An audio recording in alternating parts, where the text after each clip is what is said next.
Taking a look the other day, and I come across a story, I think it was on Time, about Microsoft. And I know Microsoft obviously is involved in a lot of different things beyond just, of course, software and that kind of stuff. But I did not know that they're involved in this particular branch, if you will, of AI. So they have a branch apparently called Microsoft AI Diagnostic Orchestrator. That's what it's called. And the bottom line in this story is using this AI model and apparently incorporating a couple of others with it. This managed somehow to correctly diagnose 85% of cases described in the New England Journal of Medicine, which is 4 times higher than the accuracy rate of human doctors who came up with the right diagnoses only about 20% of the time. Now, that's significant in and of itself. I wanted to find out more. Chris Labos, who joins us from time to time, is on the line, cardiologist with a degree in epidemiologist, frequent contributor here. Chris, I sent you the story. You took a look. Tell me what you think. What was your takeaway from seeing this? I think it's interesting because what this story has shown is that you can use artificial intelligence to do some very, very interesting things, and even beyond, something we mentioned last time we were talking about, scanning images, scanning sperm samples for patients with infertility. But you can actually use it to do some degree of diagnostic reasoning. And I think that's a step beyond what most people, number one, are used to and what most people are expecting. What is interesting, though, about this piece of research that was done where the AI outperformed other doctors is that it was done in a very artificial situation, because the case examples that they used are things that are published in the New England Journal of Medicine. They're almost akin to trivia questions. Like, they're giving you weird and wild cases that you would never come across. They give you a little vignette, and there's sort of little clues that you're supposed to pick up on. They're like, oh, the hematocrit is high. That means it's this as opposed to that. So it's almost like testing your memory and your trivia. So it's going to be interesting to see if the benefit of this AI model survives its implementation in a more real world situation. Because if you've ever seen the movie Desk Set, the old Hepburn and Spencer Tracy movie, it had a very similar premise, believe it or not, all those many years ago. Like, a supercomputer was very, very good at picking out specific pieces of information and sort of finding obscure facts. But you ask it a more general question, it tends to break down. So I'm going to be curious to see, does this AI model survive in the real world where patients come in with, much more confused, messier histories where everything isn't sort of packaged up in a sort of highly curated, essentially trivia question. So now, of course, I would have expected you as a practicing physician to have this viewpoint. Yeah. I will ask you, though, from what I read and, what you saw in the piece, right?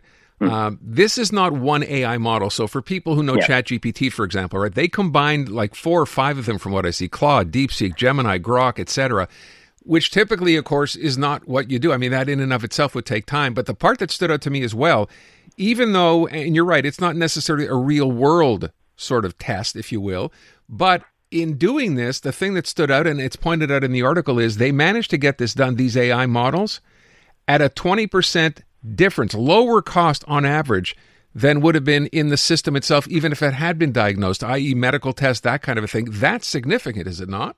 It is. And it's going to be interesting to see if these AI models change the medical legal framework, because part of the thing, and not the only factor, but part of the factor that drives excessive spending is what's referred to as defensive medicine.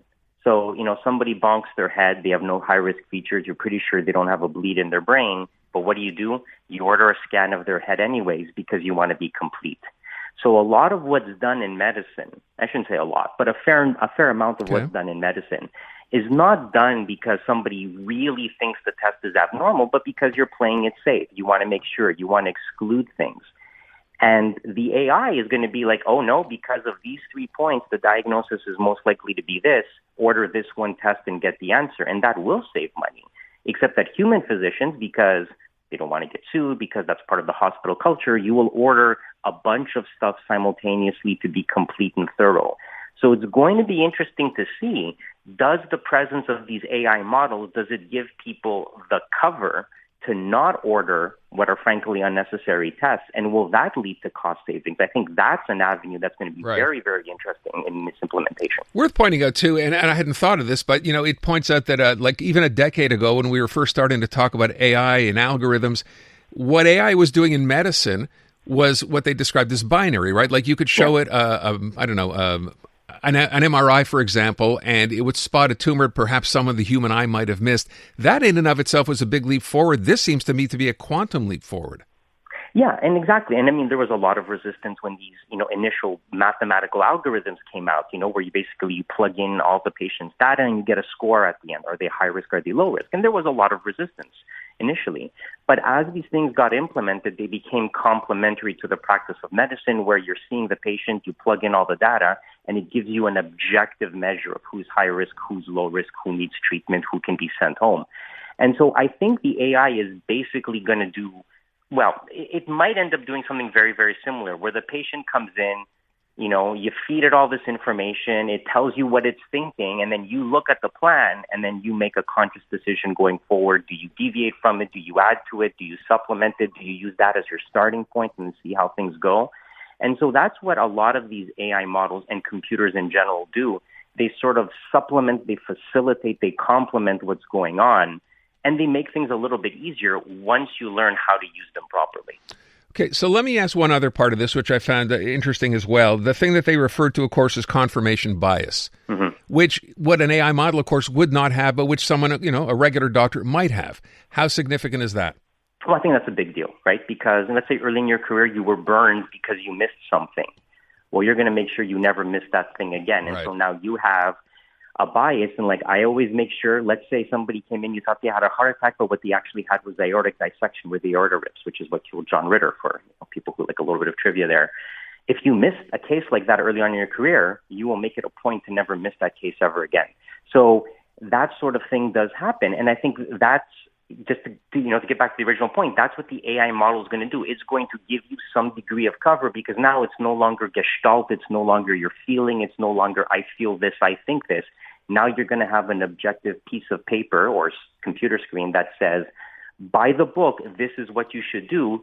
Start with this. And then if you have to deviate because the patient has an abnormal presentation, then you can do that. But at least it's going to give you a concrete starting point that has the real potential to, number one, save money, but also, number two, not lead people down these bizarre rabbit holes that are probably unlikely to yield a actual diagnosis. I know you can't look into the future, but the more we see this, even something simple like, watches that you wear now, we know that Apple's developed a watch which, can actually spot signals that you should then follow up with a physician. How close do you think we are, Chris, to having AI become a meaningful part of a medical diagnosis? I think we're getting there. I mean, people are already using AI scribes. Those are becoming more and more common, and that happened within the course of a year, where instead of you sitting out and writing your notes, the AI is listening to you and is generating the note for you. So I think it's there.